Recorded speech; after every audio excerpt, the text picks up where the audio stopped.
mnanisubiri? Mmeachana na mimi? Oh, acha tukungoje. Oh, simamia hapo.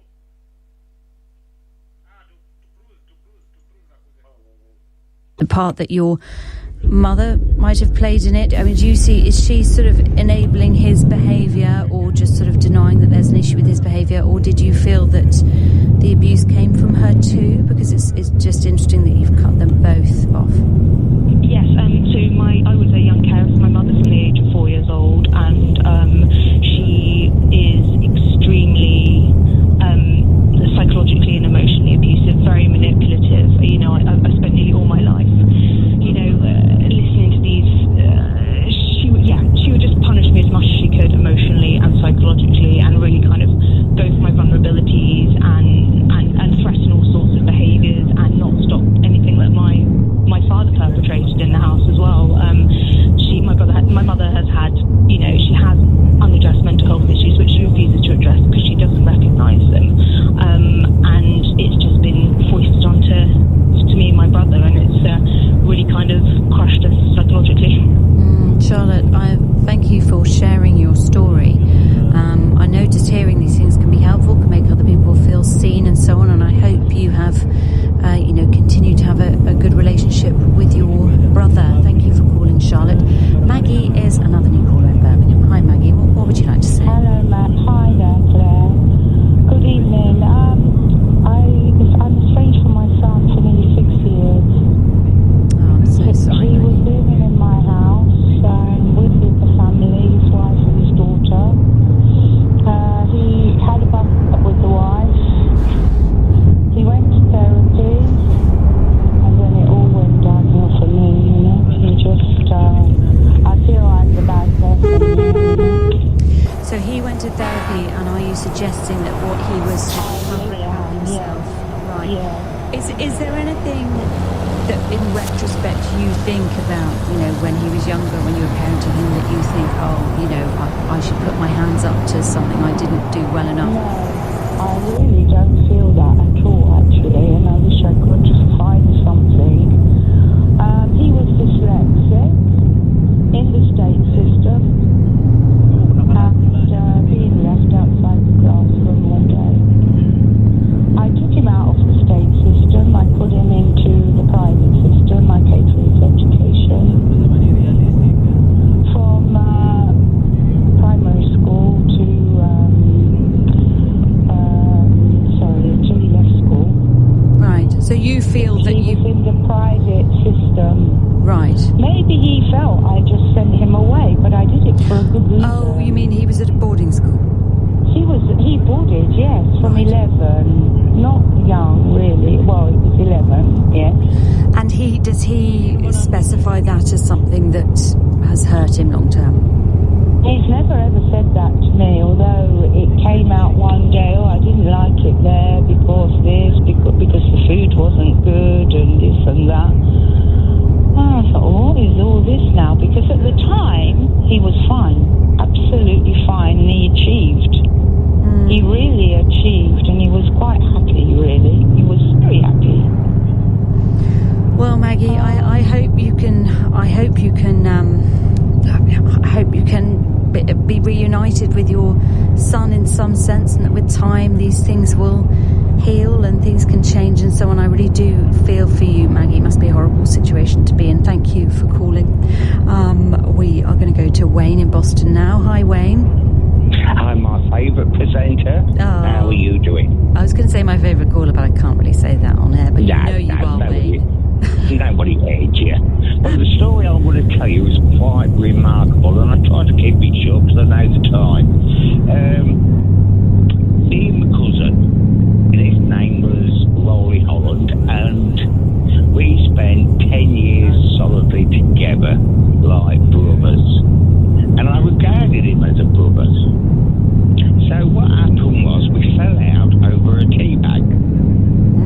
So, yeah, that's what it sounds, a tea bag. But I was going to hospital every day, and he would sit in my house because he's that one with nature in the garden, listening, because he loved nature, but he failed to stock up with tea bags. And when I got home, because my mum was dying at the time as well, and when I get back from Lincoln Hospital, I want a cup of tea and process the day. only till he'd left, there's no tea bags, so I phoned him up. And he was quite rude about it. And I said, Rolly, you're banned. Now, me and Rolly are very, very stubborn people. But over them 8 years, we never had contact, as in visiting. But anyway, one day, after 5 years, he deserved it to me, to acknowledge me. And I thought, oh, he still loves me. But what I'm about to tell you, Claire, he really did love me. Okay. So, 8 years went by, and it was a summer's evening. I was sat in the garden, and a small minibus turned up, and Macmillan's come to the gate, and she asked me who I was, explained. She goes, you've got a visitor, will you please see him? And I said, okay, who is he? She said, it's Rolly. He's ugly, ain't got very long to live, and his last wishes is for us to take him out of bed and come and see you. Oh, wow. So, what a lovely story. Do you want me to finish, or do you want to... Just very briefly, if you will, Wayne, just because we're at the hour. Okay, what I'm saying is, really, to all your listeners, try not to go to bed on an argument. Always tell people you love them. Wayne, that is a lovely story. I would expect nothing less from you to end that hour on such a lovely note. Thank you, Wayne. Sorry to all those whose calls and texts I couldn't get to on this subject. I really appreciate you calling in on that one, and all your calls and messages this evening. If you have missed any of today's show, you can listen back on our free Global Player app or the new LBC app, where you can stay up to date on the top stories and opinion, put your news categories in the order you want, pause and rewind live radio, and listen to a range of podcasts. Download the official LBC app for free from your app store now. Coming up at 10 on LBC is Nick Abbott. Right now it's the Consumer Hour with Dean Dunham. Thanks, Clay. You did that in record time, by the way. Coming up next, I'll be taking your questions on the legal problems that affect consumers, from flight delays and refused refunds to dodgy used vehicles, subscriptions you can't seem to cancel, and traders who just won't put things right. If you've been told you have no rights, or you're not sure where you stand legally, I'll explain what the law actually says and what you can do next. So, if you have a legal issue and you need some help, give me a call now on 0345 6060 973 or text 84850. I'm Dean Dunham, and all of that is coming up next on the LBC Consumer Hour.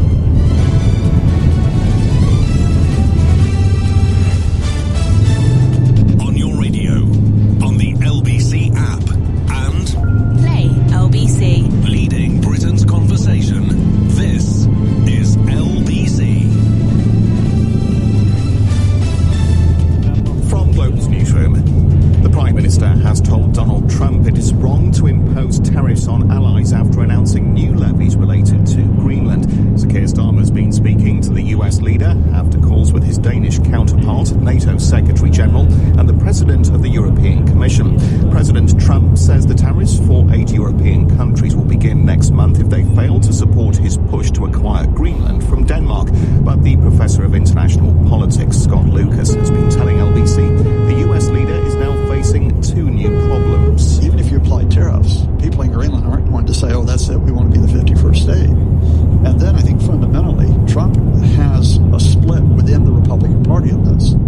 There is discontent amongst Republicans in Congress that Trump, in effect, is threatening to attack a NATO ally. Another Conservative MP is defecting to Reform UK. Andrew Rossendale represents Romford and was also a shadow Foreign Affairs Minister. LBC's political editor Natasha Clark says this is no surprise inside Westminster. Andrew Rossendale has been long on the list of people that we basically were on resignation defection watch, that people thought, well, this guy could make the jump. And actually, I remember just before the Tory party conference last year, there was a lot of speculation that he was about to jump ship then. So he's talking about having discussed with Nigel Farage this evening. I think it's fair to say, and I think it probably will emerge, that he has been in conversation with Nigel Farage for a lot longer than just tonight. At least two people have died after a collision involving two high-speed trains in the south of Spain. They came off the rails near Cordoba this evening. Police say people are trapped and others have been injured.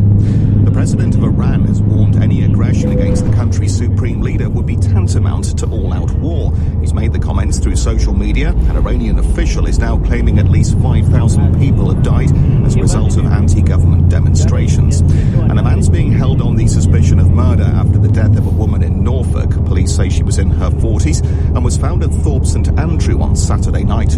LBC weather, cloudy and murky for much of the country overnight, with rain right across the middle of the UK, wet for Northern Ireland as well, with a low of around 4 degrees. From Global's newsroom, for LBC, I'm Tim Daly. The advice offered in this hour is for guidance only. You should always seek your own independent, legal and financial opinion. This is LBC from Global, leading Britain's conversation. The Consumer Hour with Dean Dunham.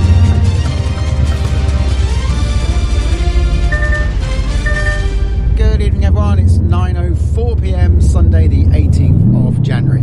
Now, I'm answering your legal questions this evening, so if you have a legal issue and you need some help, give me a call now, 0345 6060 973. You can WhatsApp your question to exactly the same number. You can text 84850.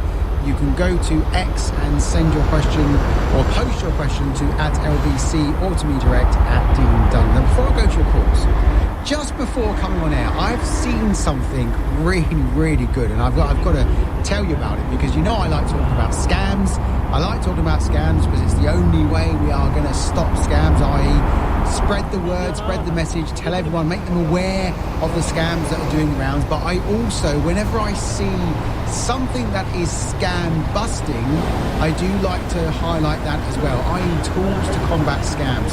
Well, how about this one? This one I think is the best thing I've seen for a long time in the scam world, actually, and it's thanks to Nationwide. It's done something I think is real pure genius, because what it's done is, if you have their banking app and you receive a call from the bank, and of course you're never sure these days if that's going to be a genuine call or not just from Nationwide but from any bank at all. When you receive the call, you know the drill. You've got to be very careful. Well, now, if you receive a call and it purports to be someone from Nationwide, you can go onto the app. There is a button on there you can press, and it will tell you if Nationwide indeed is currently on a call to you. It'll either say, I can't remember the actual wording. I've literally just read this minutes before coming on air. As I say, I had to tell you about it. So it says here that customers can open the app, go to More and Call Checker, and instantly see whether they are on a call with Nationwide. The screen will display either you're on a call with whatever the name is, or you're not on a call with us. I mean, that is pure genius, and I really hope that all of the other banks, energy providers and all the other providers of services follow suit, because that will do huge damage to fraudsters. That will protect people no end with these calls, because let's face it, we all know it's really hard to know if you are on the phone to a fraudster or not. Well done, Nationwide. I'm going to try and get them on the show next couple of weeks to talk about this, because I'm so impressed with that. It's brilliant, and that's, again, I do hope other banks follow suit. Anyway, in the meantime, let's get back to your calls. Karen in Wandsworth, good evening. Hi, good evening, Dean. How are you? You're very well? I'm good, thank you. What's your question? Okay, let me come straight to the point. You're doing a really good job, Meg. God bless you for that. Okay, I was booking a flight ticket on the 8th of January, and I googled the number, and it was a legit travel agent, and the person I was speaking to, he introduced himself from that company, and he charged me £3,088, and he did not send me any itinerary, no flight details. It's just the confirmation email with a big logo of the travel agent, and after that, answering their phone call, the fake mobile number, I'll send them an email. But my question is, do I have to tell my bank that they have to do a chargeback or a Section 75 update by credit card?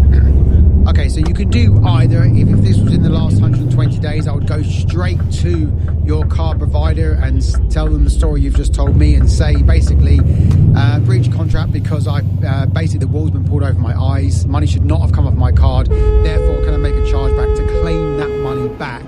And hopefully they will do just that. If they don't want to do a chargeback, you can go down Section 75. Karim, sometimes I do hear car providers saying, well, it was a scam, you were negligent in spending the money, therefore we're not going to help. But normally I find if you go back and push it, they will honour the claim. And in this limited circumstance you've explained to me this evening, I think that may well be one of those events where you might be okay with that. But make sure you make that claim literally tomorrow morning latest to give you the best chances of success. Good luck with that. I think it'll be okay. Mia in Brixton, good evening. Good evening, Dean. In June 2025, I booked a venue for my daughter's wedding to take place on 12th of October 2025. Okay. The total cost of the wedding, £10,000. The venue hire cost was £4,000, and additional services including catering, decoration, and refundable damage security deposit £6,000. So in late September, due to unforeseen circumstances, I had to change the wedding date. So I contacted the venue. They agreed to change the date from 12th of October to 11th of January 2026. But unfortunately, end of November, relationship between my daughter and her fiancé broke down. So I had no option but to cancel the wedding. I contacted the venue and explained my situation to them, and they told me to email them, which I did on the 2nd of December. On 10th of December, I received a reply from the venue saying that, sorry for what happened. It's not fair. You've already changed the date once. Therefore, we will not be refunding the venue hire cost. However, for the additional services, i.e. catering, decoration, and damage security deposit, will issue a credit note. And I looked at their terms and conditions, which there's nowhere it says that they can issue a credit note. I've emailed them several times, no reply. I sent the final email on the 5th of January. I mentioned that time is now of the essence. If you don't reply within 15 days, I'll go to a small claims court. So if I do go to Circle, what are my options, and am I going to get that money back, some of the money back? Well, first of all, I mean, you've mentioned the terms and conditions, and that's where you need to turn to see exactly what they say. Generally speaking, this is not a change of mind scenario, this is of course a relationship breakdown, don't need anymore, but the main point that I make with this is that the venue has not done wrong in terms of they've not cancelled on you or on your daughter, it's the other way round. So unless their terms and conditions allow you to do this, which I'm certain they will not, especially this close to the date, they will be within their rights to say in the first instance, no, we're not allowing this, we're not going to give you a refund. But the only caveat to that would be if they were able to resell the date, which of course is highly unlikely in your circumstances because of we're so close to that date, but if you had cancelled this back in October and they had managed to resell that date, then in those circumstances there'll be a good legal argument to say you need to get my money back because you're not out of pocket. Now, if we carry that theme on into the next bit that you mentioned, which is what about all the ancillary services, the security and all the other things, it's unlikely that they've had to shell out for any of that because that's probably third-party costs to them and not themselves. So it's unlikely that they are out of pocket. So the question to go back to them with is, have you actually had to pay out for this? And if you have, are you not able to get a refund? Because if they've not had to pay out, if they're not had to pay for the security of the day and all the rest of it, then why should they penalise you or your daughter in this scenario? My view is they should not. Again, look at the terms and conditions, but even if they are silent on this point, the principle I always go by is for a trader to keep a deposit, they really have to be able to show that they are out of pocket, and if they are not, they ought to be giving it back or a percentage back, leaving a percentage to cover any costs associated with the cancellation that they've had. So look, I think that's where you'd be going. I would not be issuing proceedings in the court yet. I would go back and have that discussion first and see what they say. The only downside to issuing this in the court, in the small claims court, as you've mentioned here, is there's no law that actually says precisely what I've just said. It's just something, it's a guideline, it's something which traders are being pushed to do, but there's no actual hard and fast legal principle that actually says that. You can't point to an actual section in an act which, there are some that insinuate that, but there's none that actually say what I've just told you, and that would make me very reluctant to go to court with this. So what I would do in the first instance is go back and try and negotiate this with them. Finally, on this question, Mia, how was any of this money paid? Credit card, debit card? No, paid in cash. Okay. I mean, what you could have done, if it's been a credit card, you could have tried a Section 75 claim and said, look, they're in breach of contract because they're not entitled to keep monies after a cancellation that they've not expended themselves. And that may well work. I've heard that work before with Section 75 claims, but when you pay by cash, you just lose all those potential protections that you have with a credit or debit card. So, Mira, I think it's a case of going back and saying, look, you know, you've got to show me you're out of pocket to keep all my money. I don't think you're going to be. Therefore, you ought to be giving me a proportion back. I will be surprised if they don't give you a proportion back, by the way, because here's some good news. This type of question I hear often, especially about weddings, when it's been a cancellation. And most of the time, after I've spoken to someone with this on air or by email or wherever it is, they come back and say, yes, I did get hardly ever all the money back, but I got a percentage back. It's just all about talking, really, and explaining your position and telling them, look, I know the law, I know I'm entitled to. You're not entitled to keep money when it's not, hit your pocket, it's not cost you anything. Normally that works. The last thing to throw into the pot here is that the Competition and Markets Authority, the CMA, as most of us know them as, has given some clear direction to the likes of wedding venues that when there's a cancellation, they ought to be giving money back where it's not cost them anything. So keep money to cover your costs, but don't keep anything else. This, by the way, Mia, this came out during the whole pandemic period when weddings were being cancelled left, right and centre.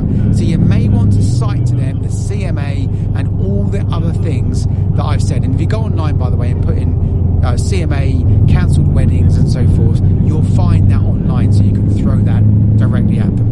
More of your calls and texts coming up next here on the LBC Consumer Hour. You're listening to Dean Dunham. The time is 9:15. Weekdays from 7 a.m. They have fatal incompetence. Straight to the point. What is the problem they've got over there? Nick Ferrari at breakfast on LBC. Countries going backwards, growth down, energy prices up. Listen on our free Global Player app or the new LBC app. Download it now from your app store. LBC. So, you're geared up for this making tax digital thing? Sure. Just need some new mud boards, bag of cavity tyres and a couple of lintels. Hey, MTD, mate. Digital taxes. Mm-hmm. It's an extension down Station Road on a corner. Dave, digital taxes, mate. Yeah. Probably will need some 2x4s. I'm going to take the van in for a new fan belt. Squeaky. Hey, making tax digital, Dave. Avoiding MTD. Sage makes tax simpler for sole traders. Search Sage MTD to get your free software today. Hello, you've reached the voicemail of Holiday Rebecca. She's a bit like work Rebecca, except her stress headache is gone. Her frown lines have faded, and instead of hunching over her desk with a meal deal, she's enjoying fresh, hand-rolled pasta for lunch. If you require work Rebecca, please try again in about 10 days. Take your holidays seriously. British Airways Holidays.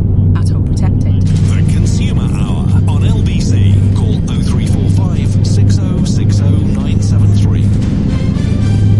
I meant to say, if anyone's tried this nationwide app thing that I told you about at the start, well, not the app, but this new service they're doing to confirm if it's a genuine call or not, please call in and let me know how that went and what it was like, because you probably gathered, I'm so impressed with this. I think it's a fantastic tool. So if you've tried it, let me know how it went. 0345 6060 973. Let's go back to your call. Jonathan in Uxbridge. Good evening. Hi, Dean. How's it going? I bought what was clearly advertised online as a dining set from a major UK retailer. When it arrived, only the table was delivered and no chairs. I contacted the manufacturer, who told me this has happened to other customers before.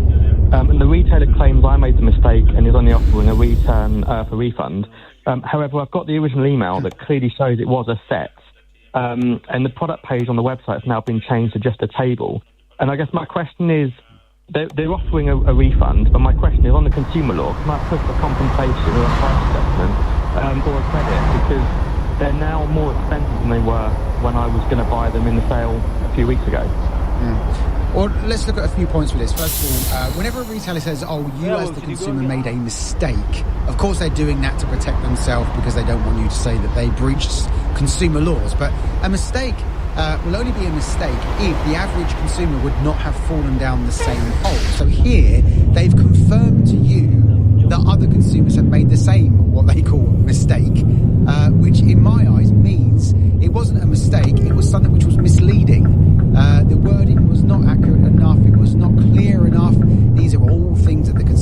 contract says is a must. Descriptions must be accurate, they must not mislead, and so forth. So they've clearly they've made the mistake, not you. They've made the mistake by not being clear enough, and also the fact that they've changed the wording now is almost an admission that it was not clear in the first place. So where I'm going with that is that you are clearly entitled to the refund. Are you entitled to compensation? Probably not. Although if you were to frame your argument in the way that I think you were framing it, to say, well, if I'd gone elsewhere at the time, I would have got it for one price, but now they've wasted all my time with this, it's now going to be more money.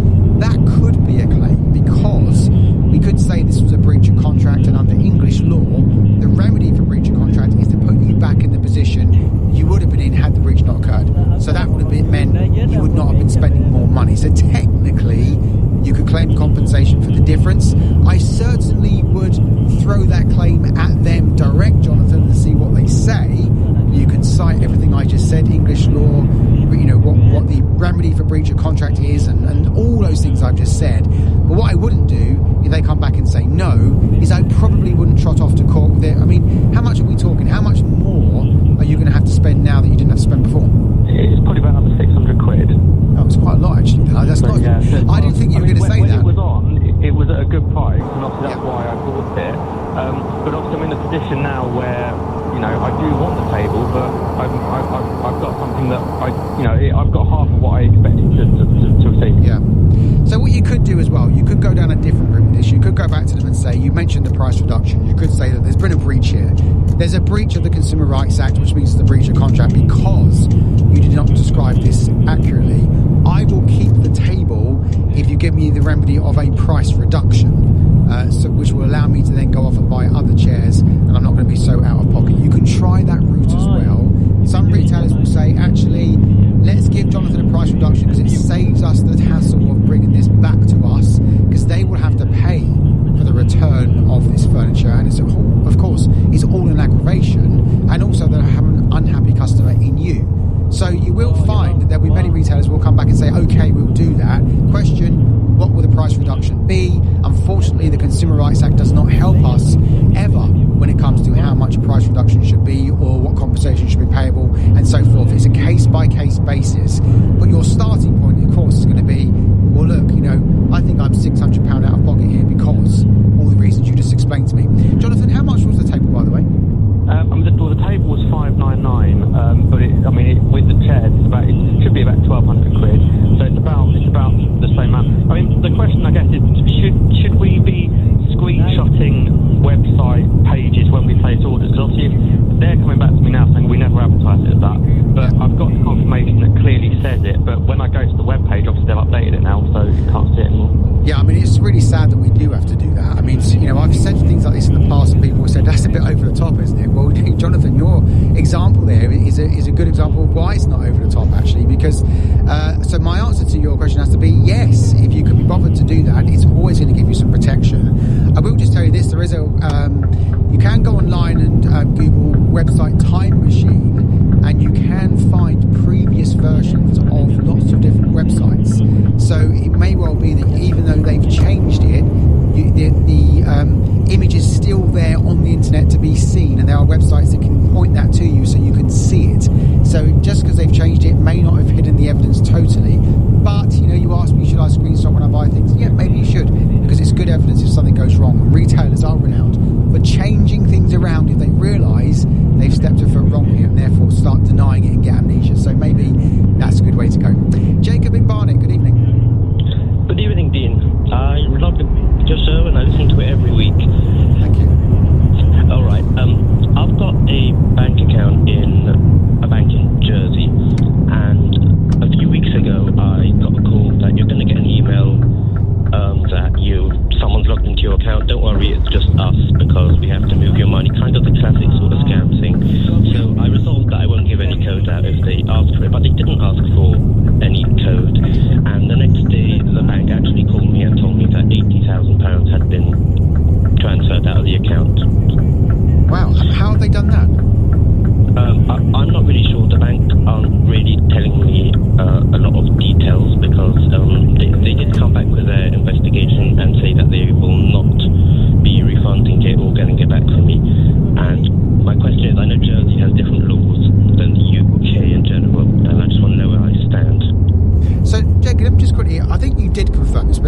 confirm it again. So during this scam call, you did not give out any personal details? No, I did not. I made sure not to because, I'm quite sort of aware of scams. So I tried not to, and certainly not the code and not any names. They knew all of that. They were actually quite well versed. I mean, it does. First of all, isn't this a classic example where the why that nationwide thing I keep going on about this evening is so good, because you could have gone on to the app and found out if this was a genuine call or not. But interestingly, in your case, it wouldn't necessarily have helped, because you're saying I didn't give any information out. I was savvy, but somehow they've managed to take the money. And I would have said, do you think the two are connected? But of course they are, because the money went the next day. Look, I don't know what the law says in Jersey, so I'm not going to say I do or try and give you some advice on that, because I think I've got to be careful there. You need to take some local advice in case it's different. But that having been said, it appears to me that if I were in your shoes, I would be going back to the bank saying, well, I've not given out any of my banking details, security codes or anything at all. I've done nothing which can be classed as being negligent. Therefore, if money's been taken out of my account, they have infiltrated your security systems as a bank, and that's your problem as a bank, not mine. Because it can't be the case that if someone manages to hack into one of the mainstream banks tomorrow and steals people's money when they had nothing to do with it, it can't be the case that that bank's not going to be liable to give you the money back. Surely not. So, Jacob, that's what I'd be doing. I mean, at the moment, the stance it sounds like to me they are taking is that, well, you did have this scam call, perhaps you gave out information you shouldn't have done, you were negligent, not our problem, it's your problem. But that's not the case. So I would go back and say that. Absolutely. I mean, they should be checking it anyway. So what they ought to be doing that. They ought to be. They should know where the money's gone. They can trace it. They should be able to trace it and try and claw it back. I'd also be saying to them, you need to find out, if it was here, we'd be going to the financial ombudsman. Is it the same there? I don't know. Therefore, I don't want to say it is. But you can go and find this out online pretty quickly to see if it is or isn't the financial ombudsman, or if there's a different version for Jersey. And tell the bank, that's where I'm going next. If you don't help me, I'm going to go and make a formal complaint and take the next step, because that will be my route of redress. So, look, in short, not entirely certain of the answer to this question because it's out of the jurisdiction I deal with, but I'm fairly certain that on the facts as you have explained them to me this evening, that bank can't just simply turn around and say, not our problem, we're not giving you the money back. I think it's a lot more complicated than that. And I think, Jacob, take all the steps, say all the things I've said this evening. I think you'll find they will change their position fairly rapidly. Good luck with that. Hope it goes well. Let me know what happens, by the way. I'll be very interested to know. Simon in Wembley, good evening. Hi, good evening, Dean. I've got a quick question. I had a cosmetic surgery done just about 2 weeks ago. I am not 100% satisfied with the results of this surgery. I have highlighted this with the clinic. The doctor that I spoke to, he is a very nice doctor, and he said to me that, we've just got to give it 3 to 6 months, and by then, it will look, trust me, it will look fine. But I'm not sure if I do. So I don't want this time to pass and then to me in 6 months' time for it to worsen and then, not look good. So I paid with my credit card. I just wanted to know, do I have any is this something that I can approach my bank about if I feel that I'm not being heard by the clinic? Look, the problem with this is if you go, the answer is you can go to your, you said credit card, so you can go to your card provider and you can say that this organisation did not provide its service to me with reasonable care and skill. Therefore, I want to invoke a Section 75 claim to get some money back. Not compensation. They can't give you compensation, but they can give you some money back from what you spent so that you can go somewhere else and get it rectified. The issue with it, though, is that the person or the company which provided this service will go back to the car provider and say, there's nothing wrong with what we did. And, of course, your car provider will not be an expert in effectively clinical negligence, which is what this would probably be, and whether they did the service right or wrong. It's much easier when you're complaining about goods you bought from a retailer because, you don't need to be an expert about that. But this is a very different field. So the first step for you to take is to go back to this company in writing and say, look, I don't think you've carried this service out with reasonable care and skill and explain what you think the issue is, and say to them, under the law, the Consumer Rights Act, that means that you have to basically provide the service again or do whatever you need to do to get it right and to get me happy. Now, if they say no, at this stage you're going to ask, why do you not think I have a claim and everything else? And then you've got all the information, which might make your Section 75 claim, if you went down that route, a bit easier. But my advice probably would be not to go down that route yet, but more to say to the person or the company providing the service, are you a member of any organisation, any sort of association for your profession? And if you are, can I go there to make a claim? Are you a member of any alternative dispute resolution provider and stuff like that? I mean, you can't, because this is a private service, I assume. Yeah, it's private. Okay, so there are independent services like one called ISCAS, ISCAS, you can look that up online, that deal with private providers and deal with complaints, but you need to find out if they are subscribed to them or someone else. It's good to go somewhere like that, to ISCAS, which is, by the way, the Independent Sector Complaints Adjudication Service, because they will have the expertise to look at this complaint. They will have the expertise to decide if they have provided the service with reasonable care and skill or not. And if they haven't, they will be able to basically give an order that that company does something for you.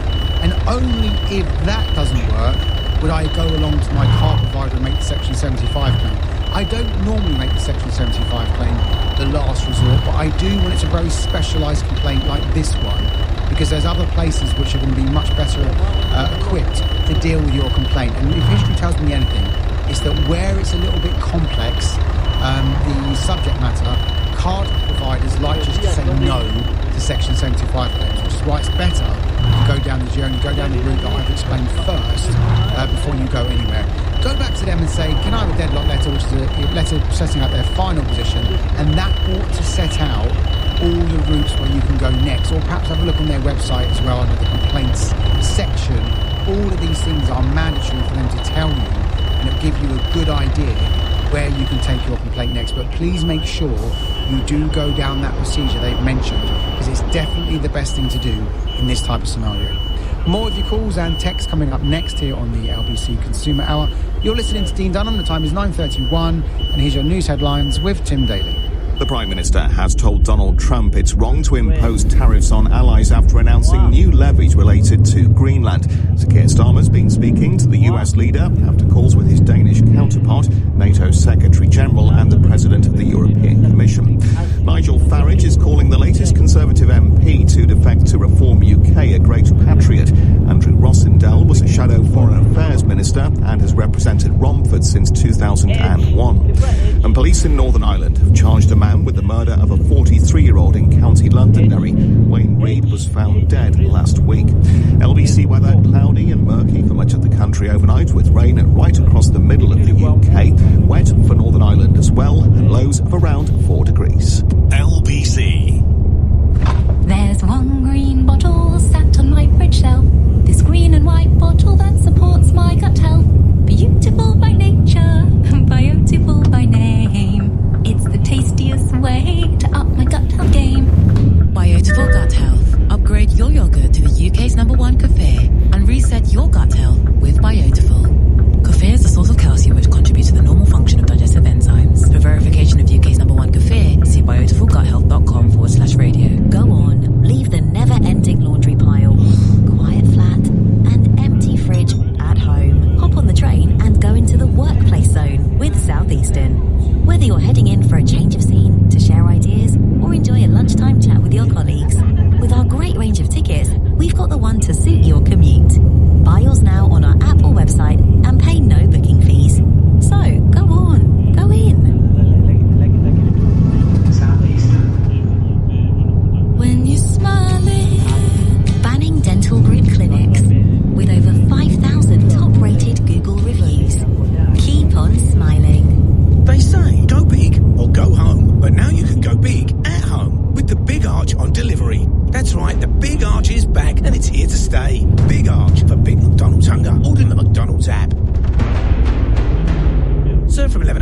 plus. Service fee and small order fee may apply. Upcharges apply to delivery orders. Subject to availability, present participation may vary.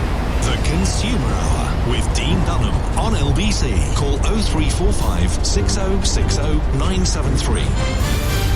I'm answering your legal questions, so if you have a legal issue and you need some free help, give me a call now, 0345 6060 973. You can WhatsApp your question to exactly the same number. You can text 84850. You can jump on Alexa and say, Alexa, send a comment to LBC, followed, of course, by your question. Or you can go on to X and send your question via a post to @LBC. Lots and lots of ways to get in touch. We do prefer the telephone, by the way, because it means I can ask you some questions back and get a more accurate reflection of what your problem is about. But whatever way you want to get in contact, please do so over the next 30 minutes. Let's get back to your calls. Matt in Reading, good evening. Hi Dean, how you doing? I'm good, thank you. So in 2022 I bought a very, very expensive pair of headphones manufactured by and I think that's about £500. And about a week ago, just over 10 days, they stopped charging. And I did a bit of research and I looked it up online and I tried different cables and I tried different power plugs for the wall, all sorts of things, and they just would not charge at all. So it seems like the charging port has either become damaged or failed. Right? Now, obviously, we're outside the manufacturer's warranty at this point, but I thought I'll contact the company and see what they say about getting it fixed.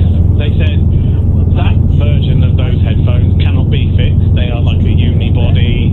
You can't fix them. It would have to be replaced. It's going to cost you hundreds and hundreds of pounds. However, because of the Consumer Rights Act, you have 6 years to claim against the retailer. So I said, oh, okay, well, I didn't buy them from you. I bought them from a gigantic, behemoth, massive company. And he said, you've got to contact them. So I rang them and they said, oh, no. Why would we be responsible 4 years after you bought them? No, you have to go to the manufacturer. And they're basically bouncing me backwards and forwards now. So is the large company who made these headphones correct that I do have 6 years to claim against manufacturer defect? And are they right in saying it has to be point of sale that deals with it? Or should I be focusing my efforts on pushing the manufacturer to take responsibility for a defective product? No, they are correct on both fronts. The reason they're correct, first of all, is they're correct about the 6 years because that's what the Consumer Rights Act says, and that's what our Limitations Act in this country says as well. Generally, you get 6 years from the date of purchase to make a claim. Here, it would be under the Consumer Rights Act. But secondly, the reason they're correct about the retailer, the gigantic, or however you describe the retailer, is that that's where your contract is. You spent your money with them, they gave you the headphones, you formed a contract with them, you did not form a contract with the manufacturer. The only exception to that is the manufacturer formed a voluntary contract with you during the warranty period. So during that period, you have the contractual right to go back to them and say, look, these headphones are broken, I therefore want to make a claim under warranty, and it gave you the right to go direct. But now that warranty has expired, so have your contractual rights against the manufacturer, which is why here you now go back to the retailer. So first of all, the retailer is wrong to bounce you off to the manufacturer, and you now know how to explain to them why they are wrong. But here's where the problem lies. After 6 months from the date of purchase, you're clearly in that territory. We're 3 years down the road. The burden of proof, as we call it, shifts to you as the consumer. Now, what that means is technically you have to show that these headphones, the charging port has stopped working, not because of something you did, not wear and tear, nothing that you've done, not misuse, but because of an inherent manufacturer's issue. And of course, that's usually quite difficult to prove. So the first port of call I would suggest you do is you go to the internet, put in a search engine the same make and model of headphones, and see if anyone else is complaining about the same thing. Because if they are, that would suggest that there is a problem with these headphones, and that it's not wear and tear, it's not you, it's a manufacturer's issue. If that doesn't bring anything up,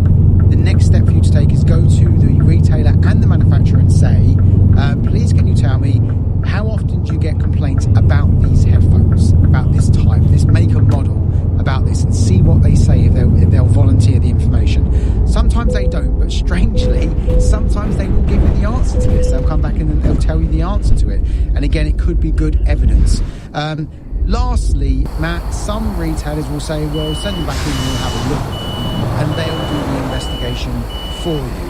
Not ideal, because of course they may just come back and say, yeah, we haven't looked at it, it's not a problem, it's something you've done. But the problem you've got is because of the timing here, there's not much else you can do unless you can get someone to look at these and say, well, something I didn't say was you can get someone to have a look at them on your behalf and give you an opinion. But I'm not sure there's many people out there that are expert enough to tell you if this product is going to be faulty because of a manufacturer's fault or not. But you can try and find out. I mean, there are a lot of money, so it's worth checking if you can get someone to do that. But ultimately, it's all going to be about the evidence. If you can prove it's a manufacturer's issue by going down all those different avenues I've just explained, then the Consumer Rights Act says that this retailer is going to have to pay for the repair. If they can't pay for the repair, they'll either have to give you a replacement or a refund. The problem with a refund, they'll be able to make what we call a deduction for use. So you won't get all the money back, you'll get some of it back after they've taken account of how much use of these headphones you've had.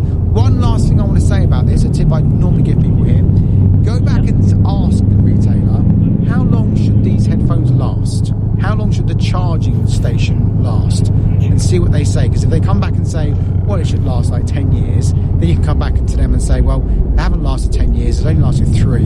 That would suggest the manufacturer's issue because I've not done anything. Matt, I assume there's no dents on this, you've not dropped it in water and all that sort of stuff. No, I've looked after them diligently. In fact, I've even put silicone covers over them to protect them.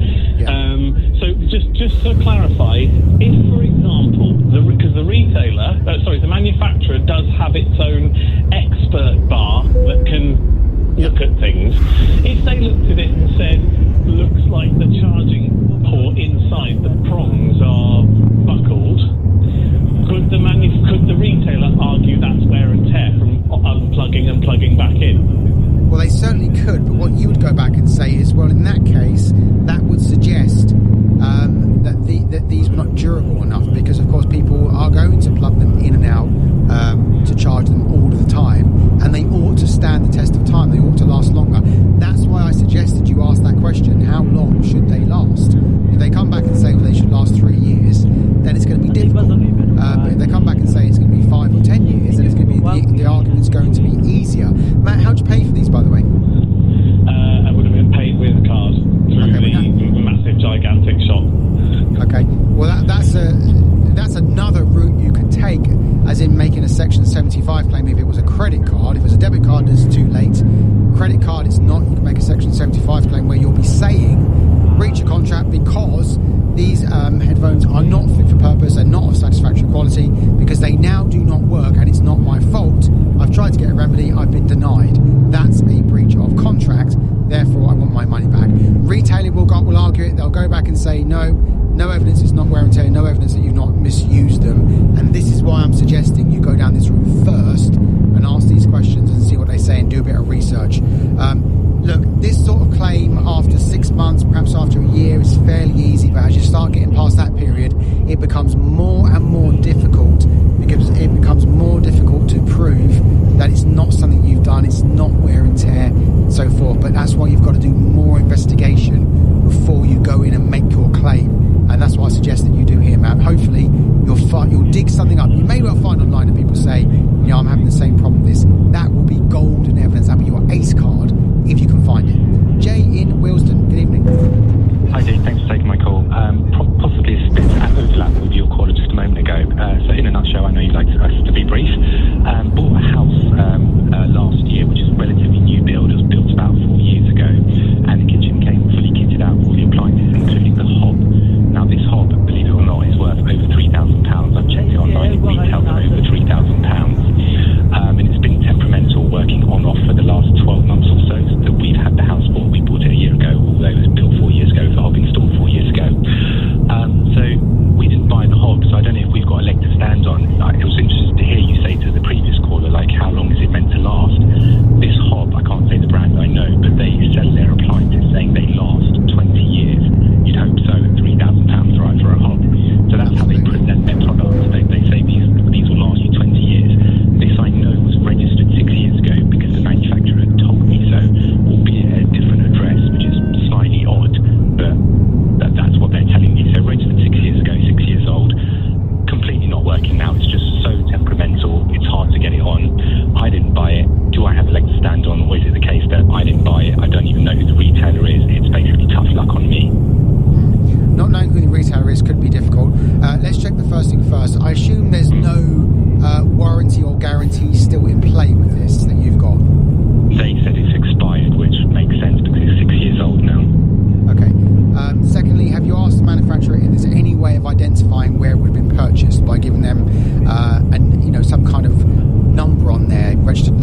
I've just been calling in hope, I suppose. Well, it should not be tough luck, but I think one of the problems you're going to have is if you do find where you can make a complaint, and if they just said, no, we're not helping, there'd be no further you could go because of the 6 years that you just said. You generally have 6 years to bring a claim for a breach of contract, which is what this would be, and you are either over that or you're pretty much at that because you keep mentioning 6 years to me. So it may be a fruitless exercise. So, I mean, if you knew where this came from, I would say, go and try the claim with them, but you don't even know where it's come from. It sounds like you're not going to find out. I can tell you this, there's definitely no claim direct with the manufacturer. So I think this is going to be very difficult. And the only thing you can do is perhaps try and trace it back from the people you purchased the house from. They may not know because it sounds like it was the people before them that installed this. I don't know. But, Jay, I think this is going to be a really difficult one for all the reasons that I've explained and all the reasons that you seem to have picked up from my previous call. I think it's a difficult one. Sorry about that. I think that's going to be... It's a good lesson, actually. That when you buy a house and it's got stuff in there already, it's worth asking about the appliances. Can I have everything you've got for them? Is any guarantees, warranties, can I have them? Where do they come from? All the things that most people would not think about asking because you don't think about them going wrong. But this is a good example of why perhaps that's some additional questions you should ask when you buy a property. More of your calls and texts coming up next here on the LBC Consumer Hour. You're listening to Dean Dunham and the time is 9:46. And when teams feel supported, they can achieve anything. Sorry, just heard even more of my team are off ill. Have you tried Benenden Health? It's easy to set up. They've got a GP helpline you can book 24/7. Where were we? A coffee break, hopefully.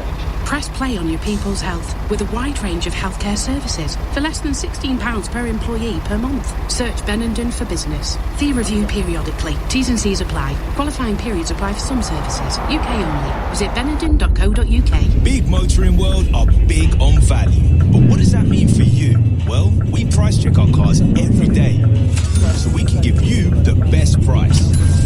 Guaranteed. In fact, 95% of our cars are priced below market value. Big Motoring World, we're big on value. See website for nearest store.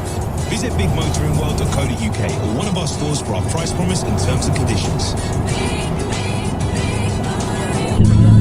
Brands that use radio are 49% more likely to get noticed. Amplify your advertising at radiocentre.org, assuming you want to get noticed. This was made with human intelligence and artificial intelligence. Just like Intuit QuickBooks Business Management Software. If you're a sole trader earning over 50k from April 2026, making tax digital means you have to file your taxes online. But new QuickBooks AI has automated tools to help make compliance easier. I was going to say that. I'll do it with Intuit QuickBooks. Leading Britain's conversation. LBC, the Consumer Hour with Dean Dunham. For the next 12 minutes, I'm answering your legal questions. So if you have a legal issue and you need some help, give me a call now, 0345 6060 973. You can WhatsApp your question to exactly the same number. You can text 84850. Let's go back to your calls. Tony in Derby, good evening. Hi Dean, thanks for taking my call. My TV broke, so the insurance company came and took it away to get it repaired. They bought it back, and we found that the TV screen was damaged. And we rang them back up and said, right, we'll send another engineer out. They've come out to have a look at it. So yes, the screen needs replacing. Am I in my rights to say, can I have a new TV? Because they took it away once, repaired it, and bought it back damaged. It's only a 2-year-old TV, and we spent £1,500 on this TV. When you got it repaired, what was wrong with it in the first place? The power supply. So they come back, the power supply works, but the actual screen itself was then damaged? Yes, the TV works fine, but when you switch it off, you can just see your lines all down it. Yeah. In the packaging, scratched it, tried to took the film off the screen. So they said, I said, well, I don't want to repair it, I want a new TV. I said, well, we're going to put you a new screen on it. I said, well, went away with a power supply, which has now been fixed, but now it's come back damaged. I mean, one of the things I think I'd be arguing if I was in your shoes is to say that the screen is a far more bigger issue than the power supply, because the screen is obviously what you're looking at. So the fact that would have been replaced, meaning it's now not the same TV. And I think where I'd be going with this is to say, Well, my view now is that the second-hand value of this TV is far less than it would have been, and which means when I come to sell it, I'm going to get less money for it.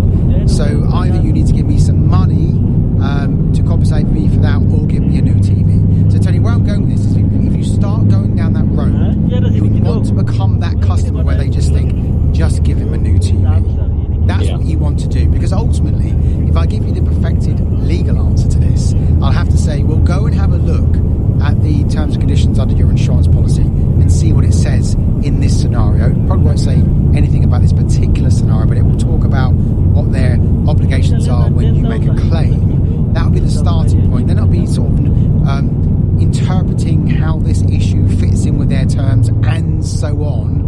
And ultimately, if you get nowhere, you'll be going off to the financial ombudsman to see what they say. And they may not side with you because it's a little bit quirky, this question, which is why it's better to take a different route with this, which is instead to be the pain customer that they just want to get rid of. That would be my advice.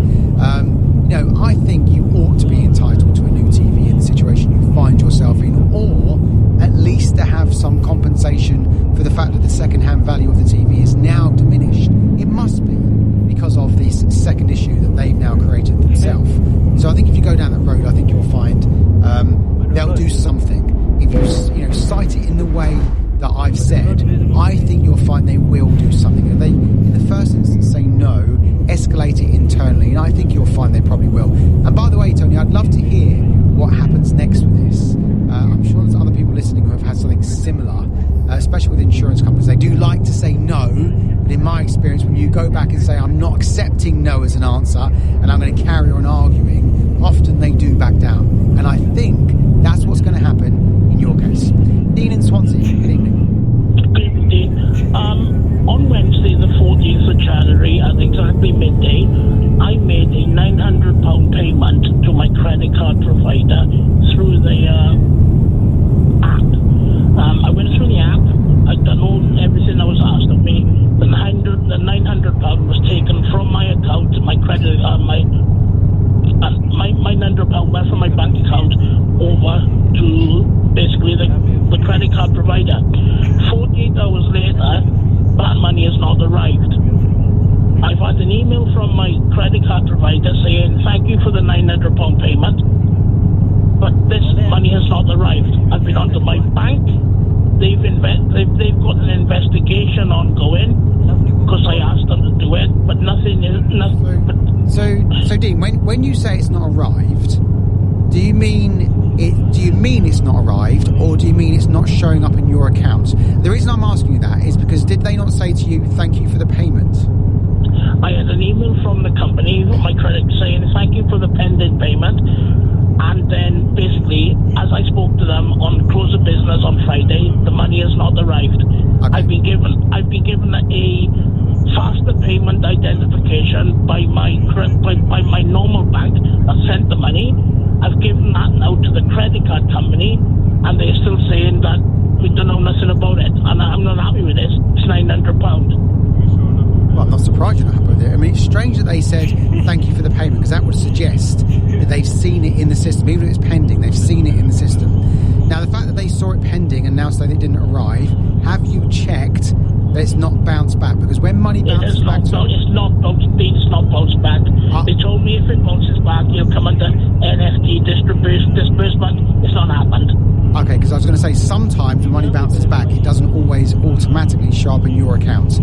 It can take a couple of days to do that, but of course your bank will know that because they can trace it. Look, ultimately, let me just say this. I mean, if your bank is confirming the money was sent, and if you've been able to establish that it was sent to the right place, then this isn't really going to be your problem. It's going to be the card company's problem, because it just means it's been lost internally with them, and they will find it.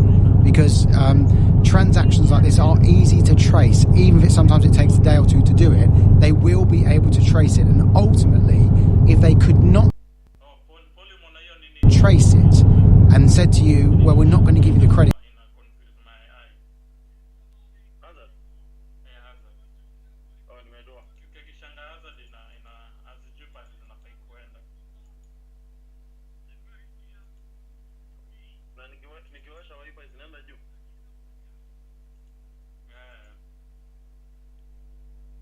mpaka naona nikawa ipa ndio inafanya na hang mpaka nazima. Hamza unacheka? Nimefurahi tu. Huyo mtu ako download best papa ame download.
Imenifanya vibaya. Tu twende na